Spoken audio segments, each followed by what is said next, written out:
The file in front of you was never officially closed. The investigators moved on. The witnesses stopped talking. The leads ran dry, but the case never closed.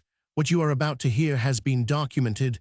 The timeline, the evidence, the questions that were never answered.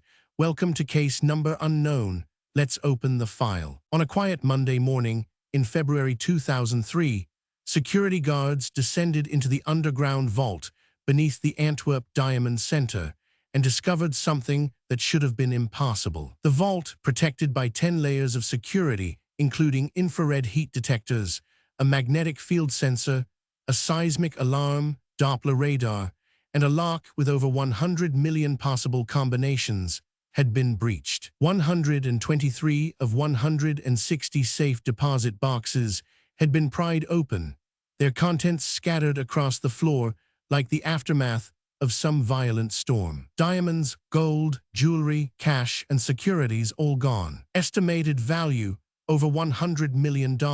It was the largest diamond heist in history, and the men who pulled it off had been planning it for years. To understand how this crime was even possible, you have to understand Antwerp itself. This Belgian city is the diamond capital of the world. 80% of the world's rough diamonds and 50% of all cut diamonds pass through its diamond district, a small area of just a few square blocks near the city's central station. Billions of dollars in precious stones move through this district every single day. The Antwerp Diamond Center sits at the heart of it all, a fortified building where diamond dealers, brokers, and merchants store their most valuable inventory in what was considered the most secure private vault in the world. The vault was located 2 floors underground, behind a 3-ton steel door. Getting inside required passing through multiple security checkpoints. The building had 24-hour surveillance. The vault itself was monitored by a dedicated security company. It was, by every measure, impenetrable. And yet someone got in. The mastermind behind the operation was a man named Leonardo Notarbartolo, a charming, well-dressed Italian jewel thief with decades of experience. Notarbartolo had moved to Antwerp in the late 1990s and rented an apartment in the city. He obtained a diamond merchant's identification card and rented his own safe deposit box inside the Diamond Center vault. This was the key to everything. As a legitimate tenant, Notarbartolo had authorized access to the building, the vault floor, and the vault itself during business hours. He used this access over the course of nearly 3 years to study every single security measure in painstaking detail. He memorized camera positions. He noted the schedules of guards. He examined the vault door and its combination lock. He even managed to secretly record himself operating the various security systems he had to pass through, sending the footage back to his crew in Turin, Italy, where they built replica security systems to practice defeating them. Notarbartolo assembled a team of 4 accomplices, all Italians, each with a specific skill set. There was the alarm specialist, known only by his nickname, the Genius, who was responsible for defeating the vault's elaborate detection systems. There was a locksmith, a mechanic, and a lookout. Together, these 5 men formed what investigators would later call the School of Turin, a reference to their shared roots in the Italian city known for producing skilled thieves. The planning was obsessive in its detail. The Genius studied the infrared heat sensors and discovered they could be blinded by spraying them with a coat of women's hairspray, which created a thin polymer shield over the sensor's lens. The magnetic field alarm on the vault door was neutralized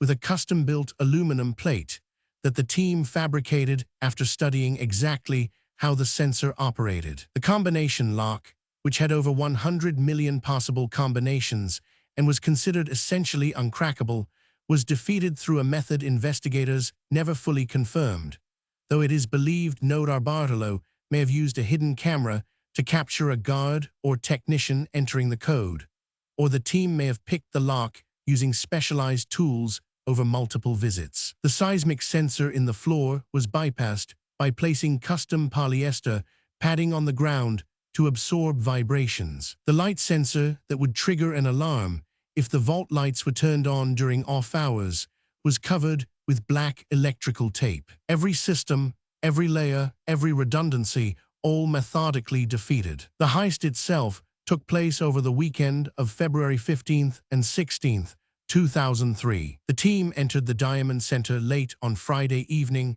or possibly early Saturday morning, likely through a service entrance or by remaining inside the building after normal business hours. They had an entire weekend to work. Layer by layer, they dismantled the security. First the cameras, then the sensors, then the locks. When they finally reached the massive vault door and swung it open, they found themselves standing before rows upon rows of safe deposit boxes, each one potentially containing a fortune in uncut diamonds, polished stones, gold bars, or cash. They worked methodically through the night and into the next day. Using bolt cutters and pry bars, they forced open 123 of the 160 boxes. They sorted through the contents, taking what was most valuable and most portable. Diamonds were the priority. They filled bags and containers. The sheer volume of wealth they were handling was staggering. Some estimates suggest the total haul may have exceeded $100 million, though the exact figure was never confirmed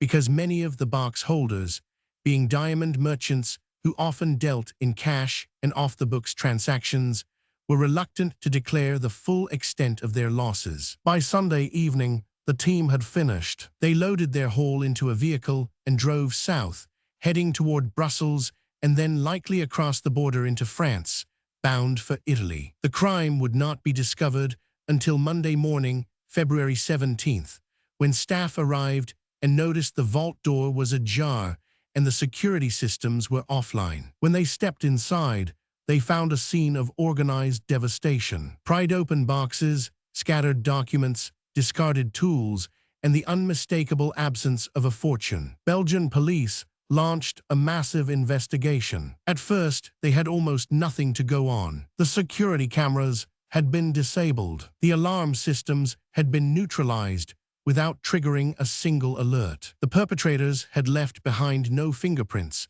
no DNA, no obvious forensic evidence inside the vault itself. It was a nearly perfect crime, but nearly perfect is not perfect. And this is where the story takes a remarkable turn. Nodar Barthelot's crew made a critical error during their escape. Rather than disposing of their evidence carefully, someone in the team dumped a collection of garbage bags in a wooded area along the E19 highway near the town of Veltum, just outside Brussels. A local landowner named August van Camp discovered the bags on his property and, annoyed by the illegal dumping, opened them. Inside, he found diamond envelopes, safe deposit box labels, surveillance videotapes, and a half-eaten salami sandwich. Van Camp, recognizing the significance, immediately contacted the police. The contents of those garbage bags were a forensic gold mine. The envelopes and labels were traced back to the Antwerp Diamond Center. The videotapes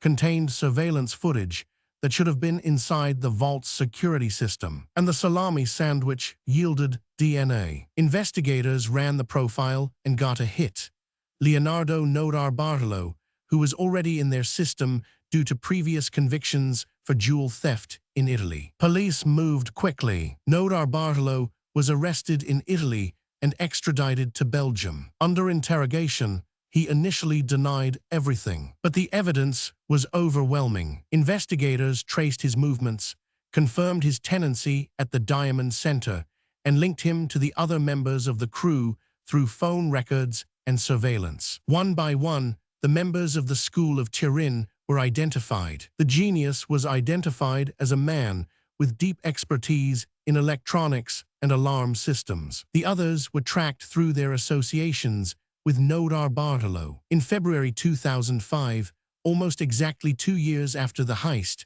Leonardo Nodar Barthelot stood trial in a Belgian courtroom. He was convicted of orchestrating the robbery and sentenced to 10 years in prison. Several of his accomplices received similar sentences, though not all members of the team were successfully prosecuted. Some fled and were tried in absentia. But here is the detail that still haunts investigators to this day. The diamonds were never recovered. Not a single stone from the heist has ever been found. Notarbartolo himself, in a rare interview with Wired magazine in 2009, claimed that the heist was actually commissioned by a diamond merchant who wanted to defraud his own insurance company, and that the reported losses were vastly inflated. He suggested that many of the safe deposit boxes were already empty or contained far less than their owners claimed. Investigators have never confirmed or denied this theory, and many dismiss it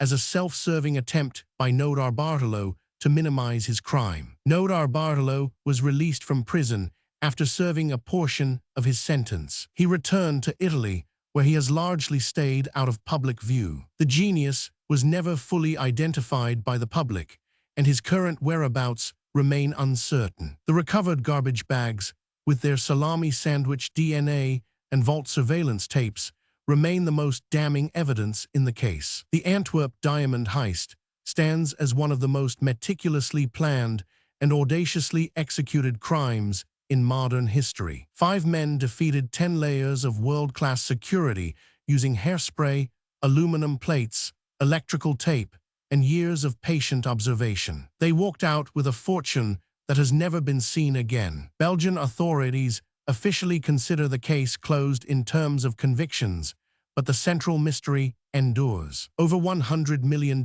in diamonds, gold, and cash vanished into thin air on that February weekend. None of it has ever surfaced on any market, in any country, through any fence or dealer that investigators have been able to identify. So the question remains, and it is a question that has consumed detectives, journalists, and diamond merchants for over 2 decades. Where are the diamonds? Were they recut and sold in markets beyond the reach of Belgian law enforcement? Were they hidden in a location known only to men who have every reason to stay silent? Or is Notarbartolo telling the truth, and were the boxes never as full as their owners claimed? No one knows for certain. And that, perhaps, is the greatest heist of all, not just of diamonds, but of the truth itself. The investigation is ongoing. If you have a case you think deserves a file, leave it in the comments. New files open every week. Subscribe, because the truth has a way of surfacing, no matter how long it takes.